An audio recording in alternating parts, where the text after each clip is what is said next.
Hey, it's Kaufman is Alive. I look at comic books new and old. Thanks for clicking on the video. Welcome to the show. Today I'm looking at a new comic book, Absolute Martian Manhunter #1 by DC Comics.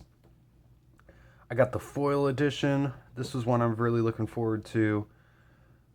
After I saw some preview pages and some of the cover artwork, I was really interested to see what was going to be happening in this book, and it did not disappoint. A really interesting story here. It's interesting they do a Martian Manhunter series at all, I feel like, as part of the Absolute line. Of course, they started with Batman, Wonder Woman, Superman, the Trinity, and we got Flash and Green Lantern coming out soon, so feels like they're pretty clearly setting up all of the main Justice League members getting their own solo series, and then hopefully we're going to get a Absolute Justice League, I would imagine, coming up maybe after the first year of all the Absolute comic books.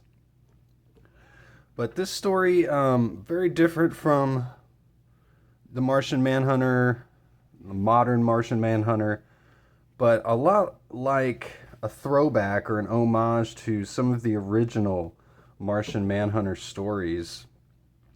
He first appeared in Detective Comics number 225 back in November of 1955, and that original character has a lot of similarities to this story here.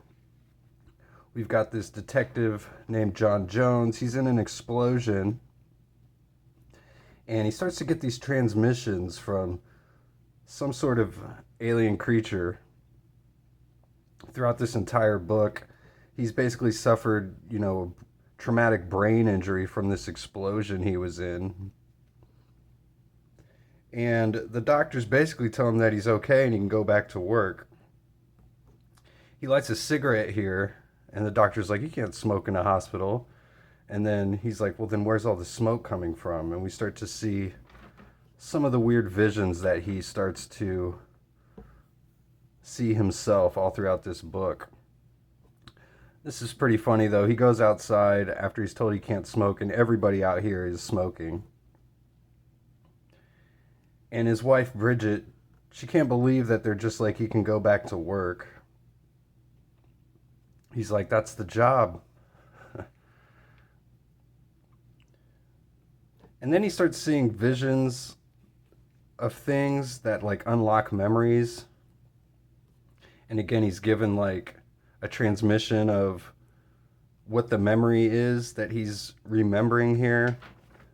So he's clearly kind of losing his mind. But again, he tells his wife that he can go right back to work. And he goes to work, and they tell him that they're going to give him some time off. But he insists that he can stay at work and that he's fine. And his boss is like, "Are you sure you're okay? Back to normal?" And he's like, "Absolutely back to normal." And then we see in this panel like everything that he's seeing, which is completely psychedelic and tripped out. So I love the original costume design of Martian Manhunter. The big muscles, the red X and the blue cape. And we get none of that here in this issue at all. All those big muscles and everything that you might recognize from Martian Manhunter is not here in this book at all. Again, it's kind of a throwback to the original Martian Manhunter stories, where they were all done in kind of like a crime noir type setting, mixed with like sci-fi elements. And this is totally just like that. It's really kind of psychedelic mixed with crime noir. So a really interesting combination here.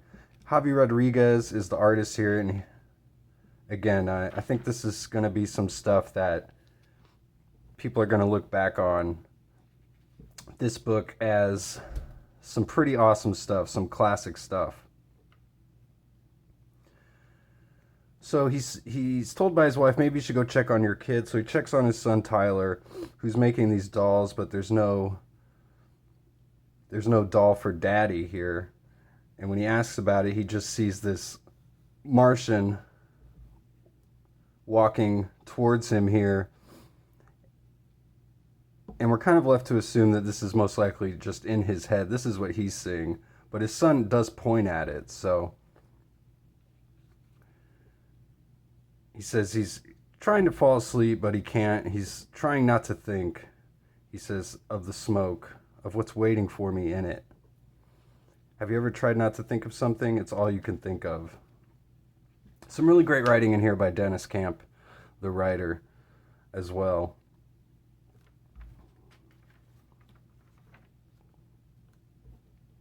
And he starts getting little glimpses of his telepathy. He can like read the thoughts of everybody around him. He can't understand why. He has another doctor tell him it's probably just stress. He's like, well, that's a relief. And then he knows it's not just stress at this point. And he was told by his boss not to work on any other cases except his own. But the explosion that he was in happened while he was staking out one of a case from another detective. So he's trying to figure out what's going on. You know, obviously, why was there this explosion? He's visiting the mother of the bomber here. And he starts having visions of the bomber while talking to his mom. It's just, again, really psychedelic, really odd stuff. He's walking through the city. Everybody's like got smoke coming from them, and he can't figure out what's going on. It's really tripped out. Love the use of color here as well. Got really like dull colors mixed with these really bright colors. He's breathing in all this smoke. He says he can feel something following him, 2 strides behind. I look around for some place to rest, but Middleton is like an alien planet. So he's just totally tripping out here.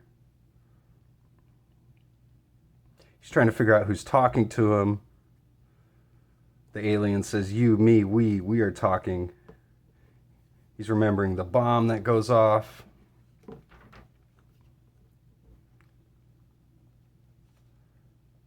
His wife says, it was a miracle you survived. But the alien's saying, no, not a miracle. Me, us.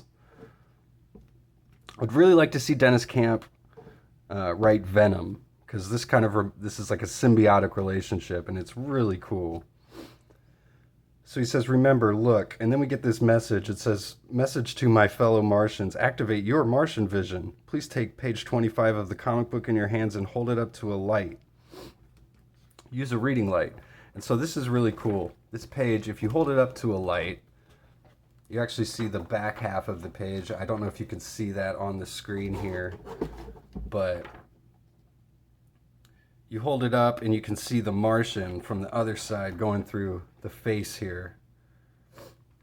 And it says, we're the Martian mind, and then it's got some asterisks, and I wonder if it's supposed to say F-U-C-K, Martian mindfucker, or if it's Martian Manhunter. I'm not quite sure. I have no idea where this is going. I don't even know if this is the Martian Manhunter or what's going on here. But quite a different, origin story from the original Martian Manhunter, where there involved Lex Luthor and the baby John Jones, a Dr. Edril and his teleportation device and all this stuff. We don't get any of that here. A pretty simple, straightforward story about John Jones getting a head injury here, and then this alien kind of abducting him, essentially, and taking over his mind. And he's just losing it, trying to hold it together, trying to keep his family life together, and trying to solve the mystery of why the bombing happened in the first place. So, a really cool issue. I definitely recommend go picking this up if you can. Again, I got this foil edition, really cool stuff. This was $7.99 for the foil. I love how they put the actual cover, though, here on the interiors.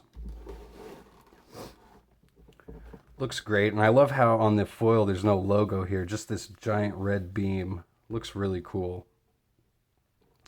So that's it, Absolute Martian Manhunter #1. I definitely recommend this comic. Go check it out.